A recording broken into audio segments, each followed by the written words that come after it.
Selamat pagi adik-adik semuanya. Kali ini kita akan membahas mengenai kuliah bioavailabilitas. Kalau sebelumnya kita sudah mempelajari tentang faktor-faktor apa saja yang mempengaruhi bioavailabilitas obat. Nah, kalau kali ini kita akan menghitung bagaimana menghitung bioavailabilitas itu ketika obat itu sudah masuk ke dalam tubuh kita, dan kita akan mengenal lebih dalam lagi apa itu bioavailabilitas. Nah, untuk produk obat yang mengandung zat aktif berupa zat kimia baru atau New Chemical Entity atau NCE, itu harus ada penilaian gitu ya. Jadi harus diteliti terlebih dahulu kalau misalnya kita mau meneliti obat baru, misalnya obat COVID yang akan kita ujikan dan yang akan kita jual di pasaran gitu, yang akan kita rilis di pasaran atau yang akan pabrik farmasi itu atau industri farmasi rilis di pasaran. Nah, maka harus melalui penilaian atau uji atau studi tentang bagaimana efikasinya, bagaimana efek obatnya, kemudian bagaimana keamanan zat aktif obatnya ini, dan juga mutu secara lengkap. Nah, kemudian NCE atau zat kimia baru, obat baru ini misalnya obat COVID yang terbaru gitu, yang akan diuji, ini disebut sebagai obat inovator. Nah, untuk produk obat yang merupakan produk kopi itu dan hanya dibutuhkan standar mutu berupa bioekivalensi dengan produk obat inovator sebagai produk pembanding. Jadi dikenal sebagai produk pembanding. Gitu ya. Jadi obat yang kopinya yang bioekivalensinya itu dianggap sama standarnya dengan produk obat inovatornya ini tadi atau NCE atau zat kimia barunya, itu disebut sebagai produk pembandingnya. Nah, kemudian definisi bioavailabilitas itu sendiri adalah persentase dan juga kecepatan zat aktif dalam suatu produk obat yang mencapai atau tersedia dalam sirkulasi sistemik dalam bentuk utuhnya atau bentuk aktifnya setelah pemberian produk obat tersebut, diukur dari kadar dalam darah terhadap waktu atau dari ekskresinya dalam urin. Jadi bioavailabilitas seperti yang Ibu terangkan kemarin adalah persentase zat aktif dari produk obat. Jadi misalnya kalian sudah minum paracetamol.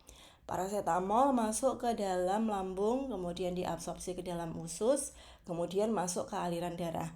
Nah, persentase paracetamol yang sudah dalam bentuk metabolitnya itu yang masuk ke aliran darah dalam kecepatan tertentu, dalam waktu tertentu, itulah yang disebut bioavailabilitas atau ketersediaan paracetamol atau ketersediaan obatnya di dalam darah. Dan diukur kadarnya dalam darah terhadap waktu atau dari ekskresinya dalam urin. Nah, itu adalah bioavailabilitas. Kemudian ada yang namanya istilah ekivalensi farmasetik, yaitu dua produk obat itu mempunyai ekivalensi farmasetik kalau keduanya mengandung zat aktif yang sama dan dalam jumlah yang sama dan bentuk sediaan yang sama pula. Itu disebut ekivalensi farmasetik ya. Jadi dua produk obat yang berbeda, misalnya yang satu Paramex terus yang satu Panadol. Nah, itu mempunyai zat aktif yang sama, yaitu sama-sama paracetamol, dan juga bentuk sediaannya sama. Nah, itu disebut sebagai ekivalensi farmasetik. Kemudian alternatif farmasetik yaitu dua produk obat yang merupakan alternatif farmasetik jika keduanya itu mengandung zat aktif yang sama tetapi berbeda dalam bentuk kimianya, misalnya garamnya, esternya, dan sebagainya itu berbeda, atau bentuk sediaan atau kekuatannya berbeda. Kemudian dua produk obat itu disebut bioekivalen jika keduanya mempunyai ekivalensi farmasetik atau merupakan alternatif farmasetik dan pada pemberian dengan dosis moral yang sama akan menghasilkan bioavailabilitas yang sebanding sehingga efeknya akan sama dalam hal efikasi maupun keamanan. Jadi yang disebut bioekivalen itu kalau misalnya dua obat itu yang mempunyai ekivalensi farmasetik itu akan menghasilkan bioavailabilitas atau ketersediaan obat dalam darah itu yang sama gitu, yang sebanding, dan juga efeknya itu juga sama, baik hal efikasi maupun keamanannya itu disebut bioekivalensi. Kemudian ekivalensi terapeutik itu adalah dua produk obat yang mempunyai ekivalensi terapeutik jika keduanya mempunyai ekivalensi farmasetik atau merupakan alternatif farmasetik dan pada pemberian dengan dosis moral yang sama akan menghasilkan efikasi klinik dan juga keamanan yang sebanding.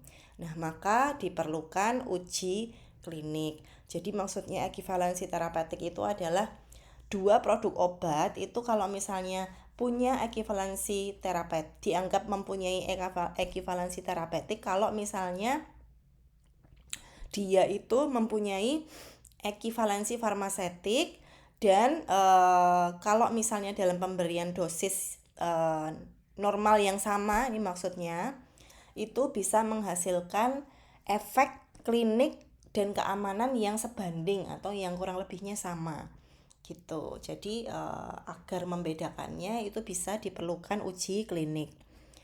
Kemudian produk obat pembanding itu merupakan produk obat inovator yang telah diberi izin pemasaran di Indonesia berdasarkan penilaian dosier lengkap dengan yang membuktikan efikasi, keamanan, dan mutu.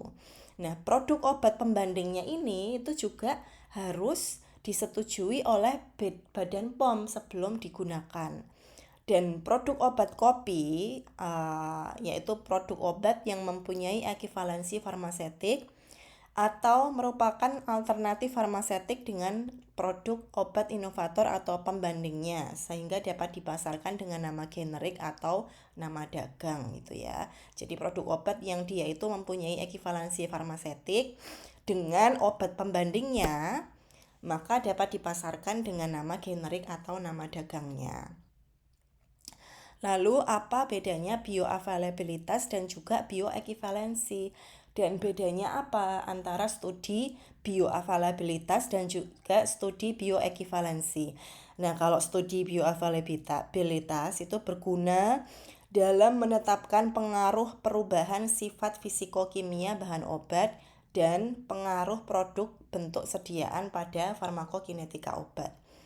Nah, kalau studi bioekivalensi itu dia berguna dalam membandingkan bioavailabilitas obat yang sama, misalnya garam atau ester yang sama dari berbagai produk obat. Jadi kalau bioavailabilitas itu gunanya untuk menetapkan apakah ada perubahan sifat fisika kimia bahan obat dan juga apakah ada pengaruh bentuk sediaan yang berbeda itu pada farmakokinetika obat atau pada efek obatnya.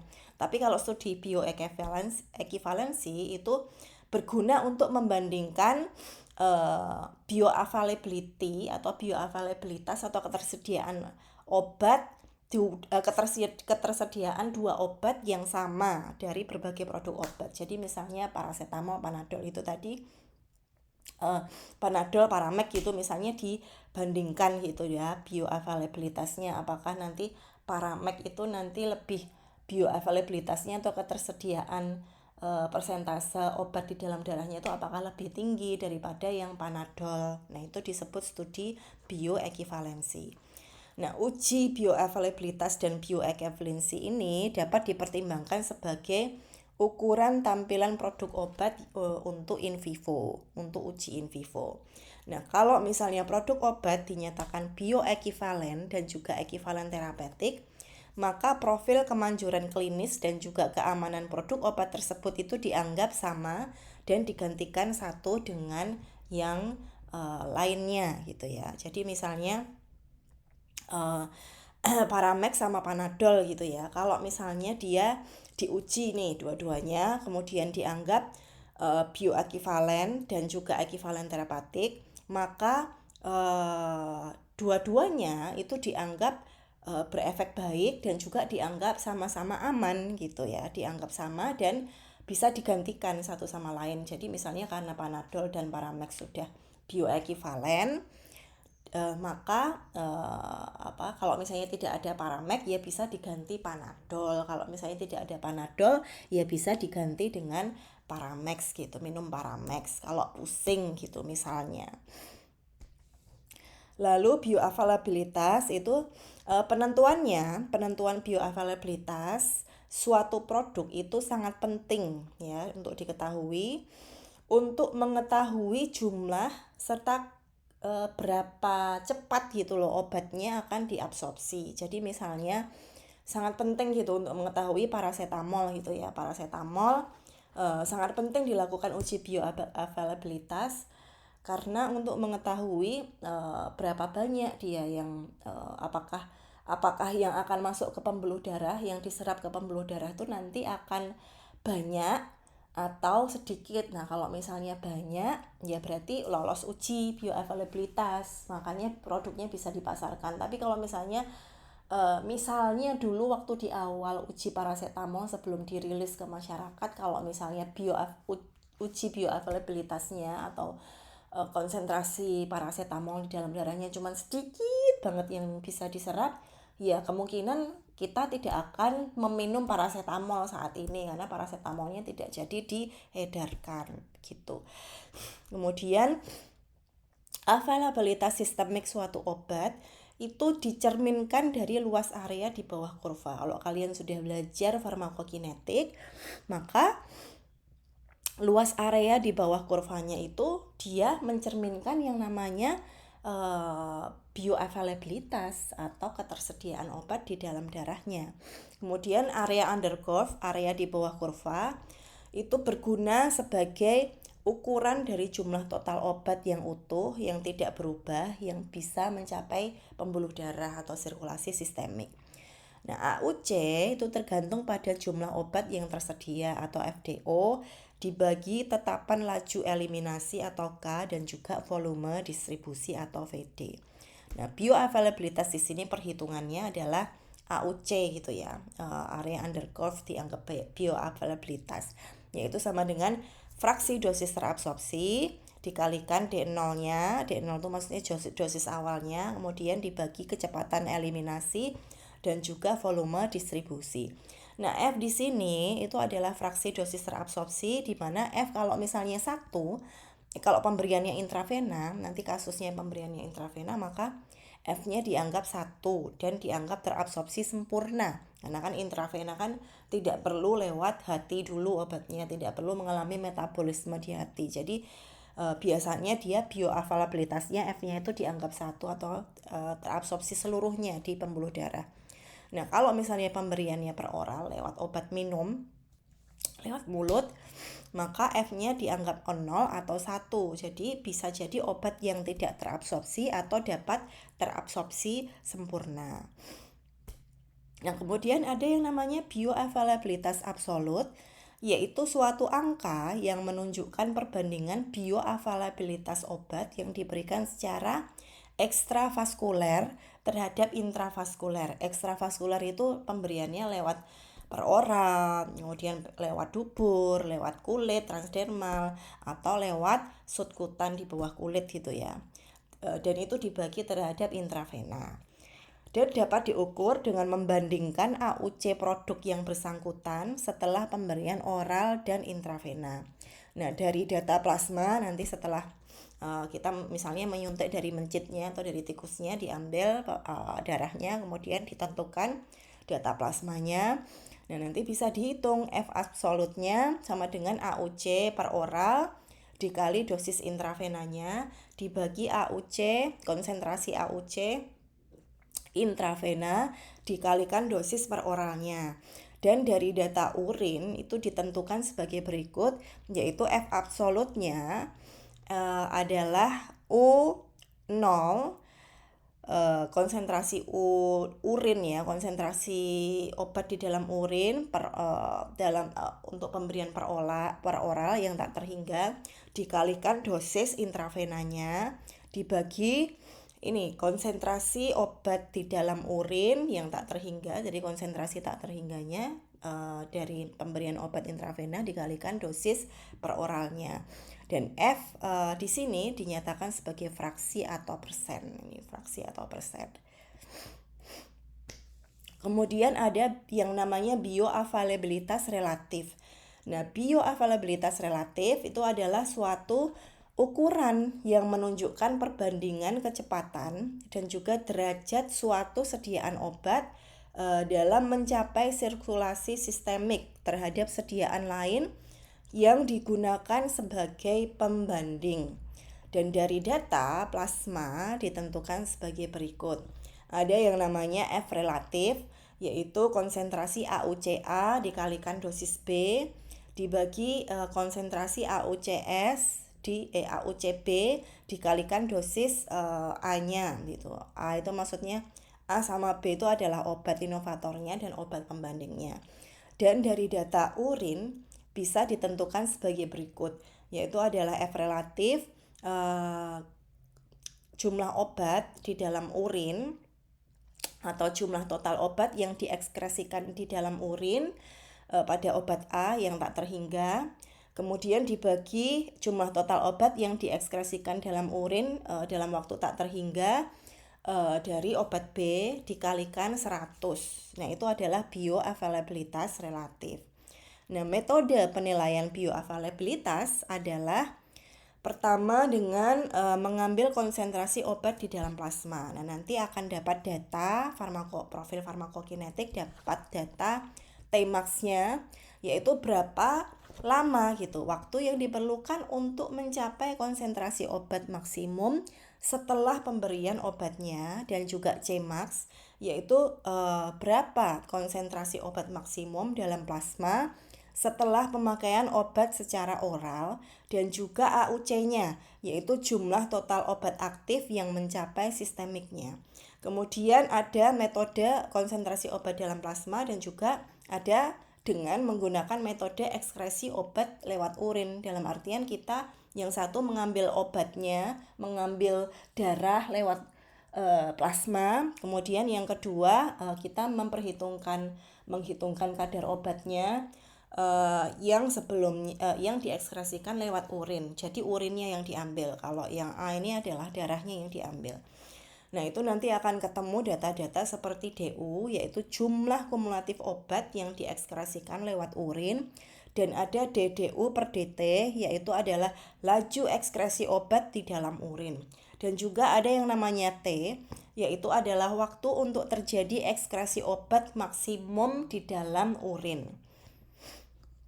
Lalu ada dengan cara metode efek farmakodinamik akut.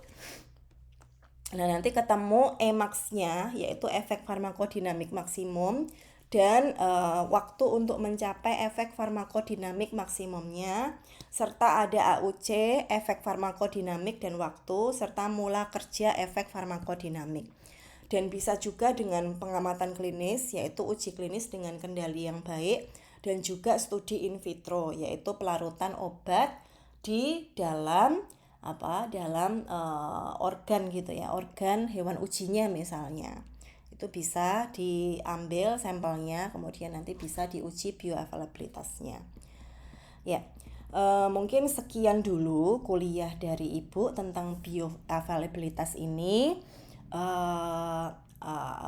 Ini juga berkaitan dengan kuliah sebelumnya, yaitu faktor-faktor yang mempengaruhi bioavailabilitas.